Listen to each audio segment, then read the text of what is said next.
नमस्कार। आज हम कृषि जंतु विज्ञान पार्ट में कीट नियंत्रण इंसेक्ट कंट्रोल इसके बारे में अध्ययन करेंगे। कीट कैसे नियंत्रित किया जाता है इसके बारे में। तो पहला हम देखेंगे व्यवहारिक नियंत्रण। व्यवहारिक नियंत्रण के अंतर्गत अप्लाइड जो कंट्रोल है उसके अंतर्गत रासायनिक नियंत्रण, केमिकल कंट्रोल। केमिकल कंट्रोल के अंतर्गत आमाशयिक विष, स्टमक पॉइजन, दूसरा संपर्की विष, कॉन्टैक्ट पॉइजन, धूमकर, फ्यूमिगेंट। और इसी पर व्यवहारिक का दूसरा है यांत्रिक और भौतिक नियंत्रण, मैकेनिकल एंड फिजिकल कंट्रोल। तीसरा है कृषिगत नियंत्रण, ये है कल्चरल कंट्रोल। उसके बाद है जैविक नियंत्रण, बायोलॉजिकल कंट्रोल। तो इस प्रकार कि हम इसका अध्ययन करना है तो पहले हम देखते हैं कीट नियंत्रण में व्यवहारिक नियंत्रण, अप्लाइड कंट्रोल के बारे में। तो ये होता क्या है, जो कीट नियंत्रण है व्यवहारिक नियंत्रण में कीटों का नियंत्रण व्यवहारिक विधियों पर निर्भर करता है। और यह विधि है वो 3 भाग में डिवाइड, 4 भाग में। एक है रासायनिक नियंत्रण, केमिकल कंट्रोल। तो केमिकल कंट्रोल होता क्या है, इसके अंतर्गत देखते हैं। व्यवहारिक नियंत्रण के अंतर्गत एक पहला आता है केमिकल कंट्रोल यानी रासायनिक नियंत्रण। तो रासायनिक नियंत्रण प्रयोग किए गए रासायनिक पदार्थों के प्रभाव और उसके गुणों पर निर्भर करता है। कीटों को नियंत्रित करने वाले औषधि जो रहता है उसको कीटनाशक कहते हैं। और ये वे पदार्थ है जिसके रासायनिक प्रभाव से कीटों को है उसको प्रभावित करता है या कीट का विनाश होता है। इसका प्रभाव जो है वो जहरीला होता है, जो उनके विभिन्न अंगों पर अलग अलग प्रभाव डालते हैं। और प्रभाव के अनुसार कीटनाशकों को भी 3 भाग में डिवाइड है। पहला आमाशयिक विष यानी स्टमक पॉइजन। तो स्टमक पॉइजन क्या है? आमाशयिक विष जो है इस वर्ग के कीटनाशकों को उन कीटों के लिए प्रयोग किया जाता है या करते हैं जिसके चवर्ण मुखांग होते हैं, यानी जब आप खाने वाले जो मुखांग होते हैं। इसलिए प्रयोग किए जाने वाले जो कीटनाशकों को ऐसे पदार्थों के साथ मिलाया जाता है जो देखने में आकर्षक हो तथा स्वादिष्ट हो। और ये छिड़क कर जो बुनकी के रूप में प्रयोग किए जाते हैं। और प्रयोग करने के बाद इस प्रकार के जो कीटनाशक बहुत से हैं, जो जैसे इसमें है लेड आर्सेनेट, कैल्शियम आर्सेनेट और पेर्सिग्रीन, बोरैक्स और थैलियम, फास्फोरस, मरकरी यौगिक और फ्यूलिसिकेट्स। इस प्रकार के बहुत सारे जो रसायन हैं जिसका प्रयोग किया जाता है। ठीक है। इसी प्रकार नेक्स्ट जो आता है वो रासायनिक नियंत्रण में आमाशय के बाद संपर्की विष, कॉन्टैक्ट पॉइजन। जो कॉन्टैक्ट जो पॉइजन होता है संपर्की विष, वो आमाशय कीटनाशक प्रयोग करने से कीट जो पंक्तियों की निचली सतह से भोजन लेना शुरू कर देते हैं, क्योंकि वहां इनका प्रभाव नहीं होता। ऐसी परिस्थितियों में जो संपर्की विषों का प्रभाव रखने वाले जो कीटनाशक है उसका प्रयोग किया जाता है। कीट इस प्रकार के जो कीटनाशकों के संपर्क में आने से शीघ्र मर जाते हैं और ये कीटनाशक भी छिड़क कर और जो बुनकी के रूप में प्रयोग किया जाता है। जैसे इसमें आता है निकोटीन से तैयार किए गए कुछ पदार्थ है, जैसे लाइम है, सल्फर है, ऑयल है, इमल्सन है, ड्राइटोफिनॉल है, DDT है, BSC है आदि। इस प्रकार के जो है इस श्रेणी में आते हैं। ठीक। और इसी में तीसरा आता है जो रासायनिक नियंत्रण में धूमकर।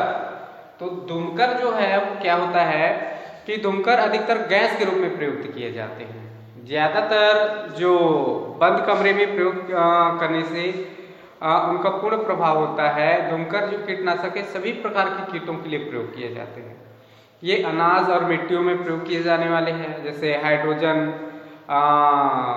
साइनाइड्स है, कार्बन डाइसल्फाइड है, निकोटीन सल्फर डाइऑक्साइड है, पैराडाइक्लोरोबेंजीन है, नैप्थलीन है और इथाइलिन ऑक्साइड है और क्वालिफटेरा इत्यादि इसके जो है वो उदाहरण है ऐसे रसायन जो इस प्रकार के प्रयोग किए जाते हैं। इसी प्रकार जो कीटनाशक नियंत्रण में व्यवहारिक नियंत्रण में के अंतर्गत रासायनिक नियंत्रण है उसके 3 प्रकार है। इसके बाद जो व्यवहारिक नियंत्रण है उसमें दूसरा प्रकार है यांत्रिक और भौतिक नियंत्रण, मैकेनिकल एंड फिजिकल कंट्रोल। तो मैकेनिकल एंड फिजिकल कंट्रोल के अंतर्गत ऐसा आता है कि यह रासायनिक नियंत्रण की विधियों से है उससे ये भिन्न है। इस विधि में कीटों को किसी यंत्र या मशीन और हाथों द्वारा मारा जाता है, ठीक है। तो इसमें कीटों को तथा उनके अंडों को हाथों द्वारा नष्ट करना अधिक व्यवहारिक है। यह जो क्रिया है वही की जाती है जहां पर मजदूर आसानी से और कम दामों पर मिलता है, ठीक। और कुछ स्थानों पर इस विधि से कीटों को नष्ट करने के लिए हॉपर या डोजर जो है या फ्लाई ट्रैप्स प्रयोग है उसका प्रयोग किया जाता है। भौतिक रूप से नष्ट करने में ये तापक्रम और आर्द्रता आदि में जो है तापक्रम और नम्रता आदि में तापक्रम और जो आर्द्रता आदि में परिवर्तन करके कीटों पर नियंत्रण किया जाता है या उस पर नियंत्रण किया जा सकता है, ऐसा माना जाता है। टिड्डी को ध्वनि करके भगाया जा सकता है जो एक अत्यंत लोकप्रिय और व्यवहारिक और भौतिक विधि है, ठीक है। जो टिड्डी है उसको ध्वनि के द्वारा उसको वहां से भगाया जा सकता है। इसी में तीसरा आता है जो व्यवहारिक नियंत्रण में कृषिगत जो नियंत्रण है या जो कृषिगत नियंत्रण, इसको कल्चरल कंट्रोल जो कहा जाता है, वो कृषि संबंधी सभी क्रियाओं को नियंत्रित रूप से संपन्न करने से जो कीटों का विनाश किया जा सकता है अथवा उन पर नियंत्रण किया जा सकता है। जो कृषिगत जो क्रियाएं हैं उसमें जैसे पहला क्रिया है फसलों का हेरफेर करना है, ठीक। फसलों को हेरफेर करके कृषिगत नियंत्रण किया जा सकता है कीटों पर। दूसरा है कर्षण संबंधित क्रियाएं हैं, उसके द्वारा भी कीट नियंत्रण किया जा सकता है। तीसरा है रोपण और कटाई के समय और विधियों में जो है उसमें भिन्नता करके कर सकते हैं। जो रोपण और कटाई के समय और विधि है उसमें नियंत्रण करना है तो कीट नियंत्रित होता है। चौथा, इसमें खेत में जो बचे हुए जो फसल है उस फसल के अवशेष भागों को नष्ट कर देना चाहिए जिससे वो कीट नियंत्रित हो जाता है। पांचवा इसमें आता है कृंतक और जो थिनिंग जो विधि है, कृंतक और थिनिंग, इसके द्वारा भी कीट नियंत्रण करने का एक कल्चरल विधि है। और इसमें जैसे छठवां विधि में देखते हैं, इसी में खाद तथा उर्वरकों का समुचित प्रयोग करके भी कीट नियंत्रण, कृषिगत नियंत्रण कर सकते हैं। इसके बाद हम चौथा देखते हैं जैविक जो नियंत्रण है, बायोलॉजिकल कंट्रोल। तो कीटों को नष्ट करने के लिए जब जंतु अथवा अन्य कीटों की जो सहायता ली जाती है तो उसे जैविक नियंत्रण कहते हैं। जैसे बहुत सी जो चिड़िया है कीटों पर अपना जीवन निर्वाह करती है, इस प्रकार जब खेतों में सिंचाई की जाती है अथवा कर्षण क्रियाएं जो की जाती है तो मिट्टी में रहने वाले जो कीट है वो बाहर आते हैं, ठीक। और जो मिट्टी में रहने वाले जो कीट है वो बाहर आते हैं और पक्षी या अन्य जंतु है उसको अपने आहार के रूप में ग्रहण करते हैं या उसको नष्ट कर दिए जाते हैं। तो ये जैविक नियंत्रण को है वो सफल बनाने के लिए कुछ इसका जो उपाय है, जैसे पहला है जंगली चिड़ियों और अन्य जानवरों को उत्साहित करना चाहिए। और पालतू जानवर है जैसे मुर्गा है, मुर्गे हैं, अन्य जानवरों का प्रयोग करना चाहिए। और परजीवों को कृत्रिम रूप से बढ़ावा देना चाहिए। और इसमें अन्य है कि कीटों में होने वाले जो कवक और वायरस है रोग का फैलना है उसको नियंत्रित करना चाहिए। तो इस प्रकार के कीट नियंत्रण कर सकते हैं, ठीक है। तो इस नियंत्रण विधि से पशु पक्षी के आर्थिक कीटों को खाते और नष्ट करते हैं, इसलिए यह कहा जा सकता है कि यही एक विधि सबसे व्यवहारिक भी हो सकती है। तो इस प्रकार के एक व्यवहारिक नियंत्रण है, इसमें रासायनिक, यांत्रिक, कृषिगत, जैविक आता है। इसके बाद जो कीट नियंत्रण है उसमें दूसरा टाइप जो आता है वो है वैध नियंत्रण, लीगल कंट्रोल। तो लीगल कंट्रोल होता है क्या है देखते हैं। इसके बाद जो वैध नियंत्रण है, लीगल कंट्रोल, तो लीगल जो कंट्रोल है आधुनिक युग में कृषि तथा औद्योगिक उत्पादकों का आयात और निर्यात है जो दूसरे राष्ट्रों से होने के अतिरिक्त बीज तथा अन्य पौधे के प्रसारण के लिए आयात और निर्यात किए जाते हैं, ठीक है। इन बीजों तथा पौधों में बहुत से रोग और जो कीट है एक दूसरे राष्ट्र से आ जाते हैं। इस प्रकार किसी राष्ट्र में कोई रोग विशेष न होने पर भी इसका प्रकोप हो जाया करता है। तो इस प्रकार के नियंत्रण के लिए जो बनाए गए कानून वैध नियंत्रण कहलाता है। इस नियंत्रण विधि को जो सफल बनाने के लिए संगरोध कानून जो होता है उसको बनाए गए हैं, जिससे एक राष्ट्र से दूसरे राष्ट्र में हानिकारक कीड़े वो न फैल सके। इस प्रकार आए हुए बीज अथवा पौधों का प्रयोग करने से पहले वो प्रयुक्त कानून के अंतर्गत बंदरगाहों आदि पर ही उसकी देखभाल कर ली जाती है। इसमें तीसरा फिर आता है जो प्राकृतिक नेचुरल कंट्रोल है, प्राकृतिक नियंत्रण है।